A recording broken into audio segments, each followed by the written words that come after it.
Hello friends, நல்ல ஒரு டேஸ்டியான முட்டை போண்டா எப்படி செய்கிறதுன்னு பார்க்கலாம்.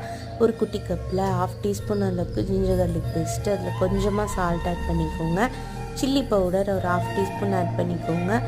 கறி மசால் பவுடர் ஒரு 1/2 டீஸ்பூன் போல் ஆட் பண்ணிக்கோங்க. கறி மசாலா இருந்தால் ஆட் பண்ணிக்கோங்க, இல்லை அப்படின்னா கரம் மசாலா இல்லைன்னா சிக்கன் மசாலா ரெண்டுத்துல ஏதோ ஒன்று ஆட் பண்ணிக்கோங்க. நான் எக்கு ஆஃபாக கட் பண்ணி வச்சுருக்கேன். அந்த நம்ம பண்ணி வச்சுருக்க மசாலா வந்து ஸ்டஃப்பாக கொஞ்சம் கொஞ்சம் வச்சிடலாம். இப்போ நம்ம பேட்டர் ரெடி பண்ணிக்கலாம்.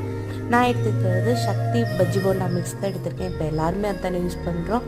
1/2 கப் எடுத்துக்கலாம். அதுக்கு 2 டேபிள் ஸ்பூன் அளவுக்கு மைதா, கொஞ்சமாக சிக்கன் மசாலா ஆட் பண்ணியிருக்கேன். சோடா சால்ட்டு வேணும்னா ஆட் பண்ணிக்கோங்க, இல்லைன்னா வேண்டாம். இந்த அளவுக்கு கன்சிஸ்டன்சியில் மிக்ஸ் பண்ணிவிட்டு நம்ம முட்டையை ஆட் பண்ணிவிட்டு இந்த மாதிரி மிக்ஸ் பண்ணிவிட்டு ஆயிலில் போட்டு எடுத்தோம் அப்படின்னா செம்ம டேஸ்ட்டாக இருக்குங்க. கண்டிப்பாக ட்ரை பண்ணி பாருங்கள்.